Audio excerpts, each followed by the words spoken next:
Hello and welcome back to another Linky Mew video. Today I'll be discussing how Warrior Cats is a cash grab. And basically to start talking about how Warrior Cats is a cash grab, we first need to understand how Warrior Cats was started. And basically HarperCollins, which is a publishing company, approached Victoria Holmes and asked, "Hey, can you write us a book about cats in the forest?" And Victoria Holmes came up with Warrior Cats. It was not her original idea, which is, yeah. But the thing we need to understand next is that HarperCollins is not the creative mind behind Warrior Cats. It might be what gets the final say on what can be published and what can't, but most of the creative decisions are made by working partners, which is, the creative foundation of Warrior Cats and the editing team.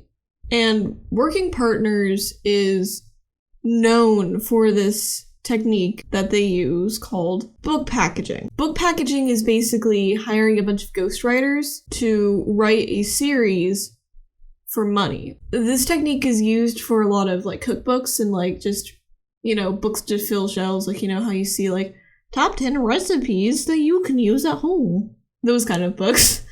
They're just used to fill shelves to get cash. It's just, let's say, make some money quickly.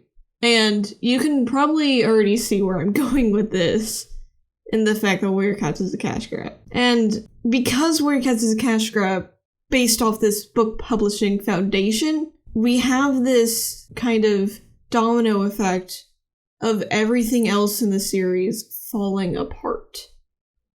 And what I mean by that is that because the series is mainly written by ghostwriters, especially I think after series 2, we see a lot of depersonalization within these cats and within these characters especially.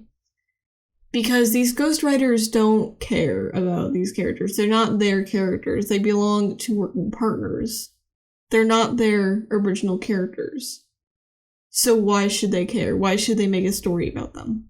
It's just to get some money. And that's no shame to the ghostwriters. A paycheck is a paycheck after all. But one of my biggest issues with Warrior Cats stems from the foundation of book packaging and it being mainly written by ghostwriters.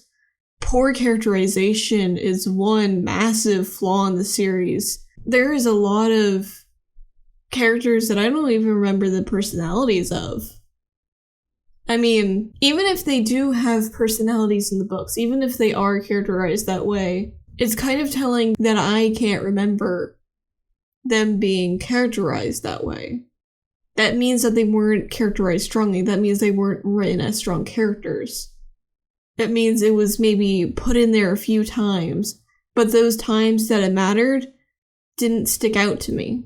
In other series like Wings of Fire or The Familiars, I can specifically remember Skylar being a character who wanted to be the best at everything to not let people down. I remember Turtle not wanting to be the main focus of attention because he was scared that he would screw everything up. I remember these because their characterization was strong, and those moments mattered because I read them and I resonated with them. It's very telling how I can't remember strong characterization in, 7 series of these books? It's very telling. And I think that one of the biggest causes for this is ghostwriters. Because again, these aren't their characters. They don't care. It's just a paycheck to them.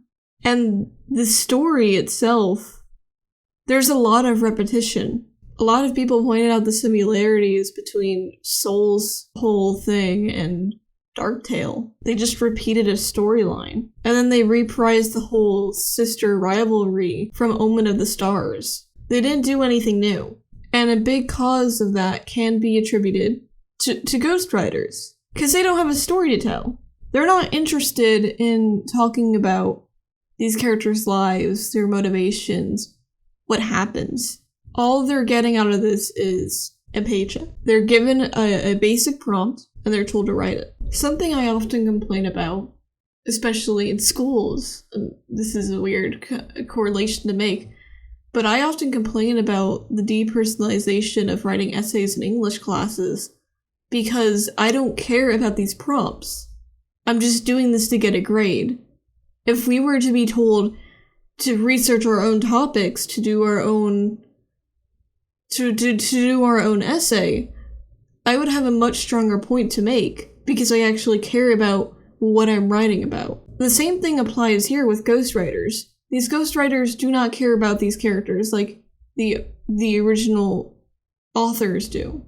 They don't care about these characters like even the fans do. And because this series is a cash grab, because there's no interest in progressing the story or progressing the universe it's set in, they're not going to do it, because why fix a problem that doesn't exist? And the problem being not making sales, which they are. They are making sales, because I am going to be honest here, I will buy Werecats because it's just a nostalgia factor for me.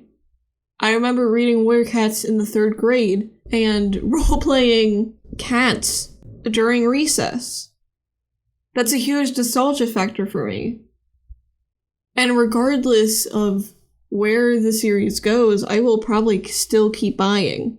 And unless a majority of Werecats fans band together and decide to protest the selling of the books until they make a change to get rid of ghostwriters, that's not going to happen.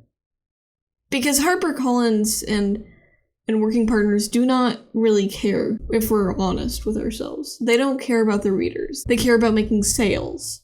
If something's going to stop making them sales, then they're going to do something about it.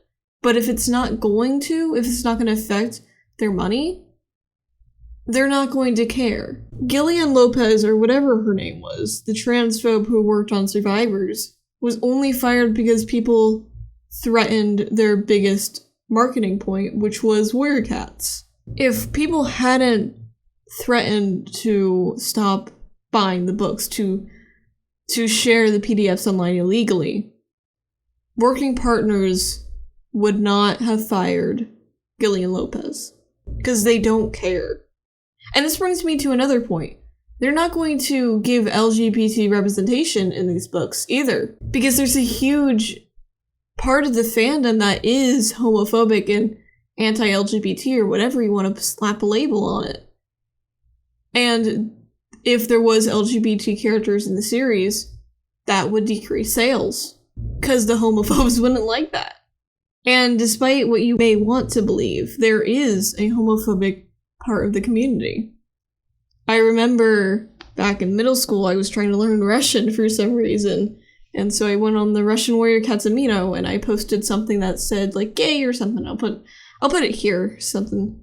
I don't have any screenshots, so you're gonna have to take my word for it. But I remember getting a lot of homophobic comments on that post from Russian users that I had to Google Translate, which is pretty funny. But the point is that the leaders of that amino had to make a post defending me and LGBT in general, because people kept posting homophobic comments. And that might just be like, oh, you might just be thinking, oh, that's just the Russian community. There's probably not a lot in the English part of the world, which may be true. But the Russian community is still fairly large. They would lose sales if they were to add an LGBT character and their books were put as 18 plus in Russia. And I say that they might market as 18 plus because they made The Sims 18 plus because they had LGBT marriage in it. So I wonder if they would do the same.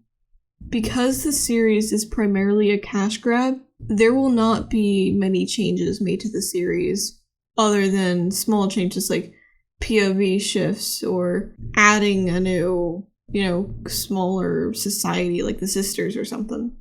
There's not going to be any big changes that will directly affect Werecats as a whole in the way that I want it to. And the way I want it to is by removing ghostwriters, first of all, because we need to have a singular author, or even a few authors, who connect to these characters and can decide their characterization so we don't get mixed messages and so that we get strong stories from these cats. And another thing that I would really think would go a long way is either doing a time skip to get out of the current clans and maybe have more complex societies, have more differences within the clans, which is probably a whole nother video topic on its own, like talking about how boring Warrior Cats is in general. But get rid of the Ghost Riders. I think that's all I really have to say. But also, quick announcement, I have a coffee now. So I have some tears, and you can read about it in the description. I don't want to take too much time, but see you later. Have a nice day.